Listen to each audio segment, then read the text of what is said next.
Então, agora ele falou que vai provar aqui a infalibilidade papal na escritura. Vamos ver, né? A história, ele já misturou tudo com a história, com acusando todos os papas, né? O que eu quero trazer aqui para vocês como objetivo principal desse vídeo é falar que não existe nenhum resquício nas escrituras que comprova ou embasa a infalibilidade papal, nem no Antigo Testamento, nem no Novo Testamento. Eu provo para você que sim, prova sim. No Velho Testamento, Moisés morre, Josué sucede em seu lugar e segue de acordo com Moisés seguia. No Novo Testamento, Lucas 22, 30 e 31, Cristo roga, ora por Pedro, para o Pedro não desfalecer junto do seu irmão. Isso é o que, pastor? Eu acho que você não conhece esse texto, né? Na verdade, como eu disse no início do vídeo, a infalibilidade papal é fruto da tradição católica, onde a única regra que existe é, se não está nas escrituras, a gente inventa. Vamos começar com o Antigo Testamento, bem rapidamente, passando por ele, depois vamos para o Novo Testamento. No Antigo Testamento, e eu quero que você preste atenção nisso, nós tínhamos os reis de Israel, que eram os reis responsáveis por governar o povo de Deus naquela época. Assim como o Papa é o responsável por governar o povo de Deus na época em que vivemos, segundo os católicos. Pois bem, esses reis de Israel, eles eram ungidos por um sacerdote, e esse sacerdote ouvia diretamente de Deus a escolha que ele tinha para governar o povo. Então, foi Deus que escolheu Saul, e assim Samuel foi lá e ungiu Saul rei. E isso era de modo direto, não de modo indireto, com votação ou coisas do tipo, mas diretamente. O profeta ouvia de Deus quem Deus queria como rei. O rei, ele pastoreava o povo. Que povo? Israelita. Para quê? Governava. O Pedro, ele pastoreia a igreja. Não queira. Aqui já entrou uma distorção monstra, cara. Monstra. Eu vou começar a falar assim. Monstra, porque os reis não são sacerdotes. Ali, quando Deus elegeu Saul como rei de Israel, foi pela vontade do povo, porque Deus não queria rei nenhum. Quem governava era Deus. Quem reinava ali, quem direcionava o povo era Deus. Mas o povo, eles são teimosos, preferiam um rei. Mas Deus falou que é. Certo, você quer um rei, mas esse rei vai escravizar seus filhos para a guerra, etc. E aí, entrou esse personagem. E depois ele se desviou. Por quê? Desobedeceu Deus. E Deus ungiu outro rei, que é o Davi, que entrou, que substituiu Saul. Olha só que interessante. Aqui, os reis prefiguram Cristo. Os reinados ali são prefiguração do reino de Cristo. Reino transitório. O reino que Cristo está oferecendo é o reino da glória. Um reino eterno, que não é transitório. O rei desse reino é Cristo. Interessante. Reinado dos homens, o reinado de Cristo é a igreja. Ele deixou quem? Pedro, para governar a sua igreja. Tanto que dá a chave de ligar, desligar. Não queira comparar os reis velho testamentários com os apóstolos, meu querido. Olha a malícia do pastor. Vai usar lá o Velho Testamento para tentar destruir a infalibilidade papal. Porque ele não cita ali do Moisés, morre e Josué sucede seu lugar. Mas vamos lá, né? Por isso que tem que conhecer o Velho Testamento também. É muito bom conhecer o Velho Testamento, que você não cai também nessa tática do Velho Testamentário.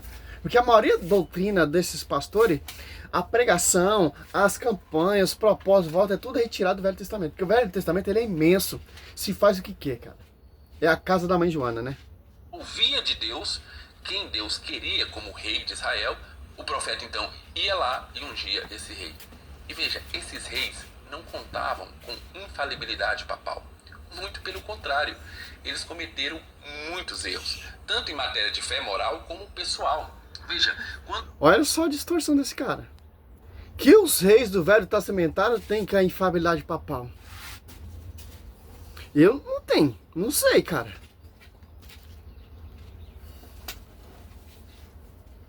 Mas vamos lá, né? Tanto em matéria de fé moral como pessoal. Veja, quando Saul foi ungido rei, Nós temos a história contada nas escrituras que Samuel ouvia de Deus. Olha, esse não, esse não, esse não, quando chegou Davi, é esse. Então, foi uma escolha direta de Deus e mesmo assim Davi não contou com infalibilidade papal, nem os outros reis de Israel. E veja que coisa interessante, se um rei de Israel mandasse o povo, por exemplo, adorar um outro Deus, e o povo adorava esse outro Deus, e aqui eu não estou fazendo nenhuma relação com a idolatria católica, mas se esse povo... Você já saiu do tema. Queira comparar com os reis velhos testamentários com a infalibilidade papal. O que é? Pedro, ele é... Moisés, ele é a prefiguração de Pedro. Moisés, ele era o pastor ali, pastoreava Israel. Moisés morre, Josué sucede seu lugar como seu pastoreio. Aqui você vê a infalibilidade no Velho Testamento. Não engajar com os reis. Os reis tomavam conta do povo. Os reis, ele era como os políticos dessa época.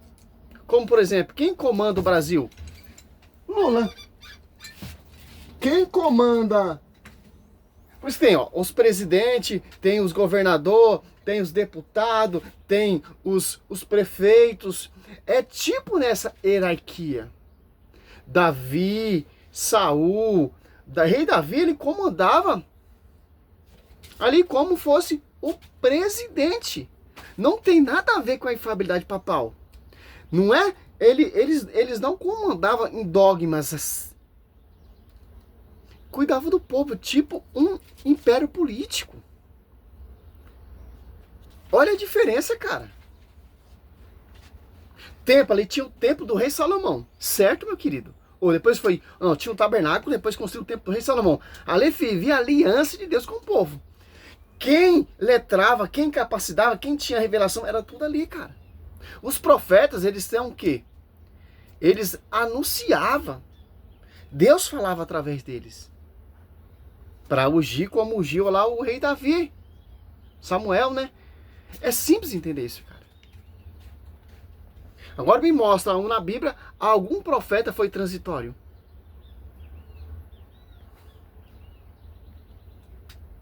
Mas vamos lá onde ele vai chegar. Saiu totalmente fora. Mas se esse povo adorasse esse outro Deus, eles seriam punidos. Eles não poderiam dar desculpa do tipo, olha, nós estamos seguindo o rei que você mesmo escolheu para nós. Nós estamos apenas obedecendo o rei que você escolheu para nós. Eles não tinham essa desculpa. Eles deveriam saber que não poderiam fazer aquilo. Cara, perde até a vontade de fazer esse vídeo, cara. Você é louco, cara. Até onde vai chegar essa visão protestante, cara? E não deveriam fazer. Eles não poderiam falar, mas o rei é infalível e eu só tô... 32 mil visualizações. Cara, 32 mil pessoas sendo seduzida por essas pregações e dando vida a essa pregação e dando crédito, porque tudo que é oposto à igreja tem valor, cara. Seguindo a infalibilidade do rei. Não existe desculpa. Então, no Antigo Testamento, que era uma escolha direta de Deus... Cristo, vamos fazer uma coisa muito interessante. O Samuel, ele ungiu o rei, certo? Rei Salomão extraviou, desobedeceu. Cristo, quem tem mais autonomia? Os reis velho-testamentários ou Cristo, que é o próprio Deus? O próprio Deus rogou a Pedro para ele não desfalecer diante de seus irmãos. Lucas 22, 30 e 31. Quem é Samuel perto de Cristo? Quem é o rei Davi ou Saul perto de Cristo? Quem é Moisés perto de Cristo? Ele ainda quis falar, eu sou mais que o profeta Jonas. Que isso fala, cara, eu sou mais que esses profetas, cara.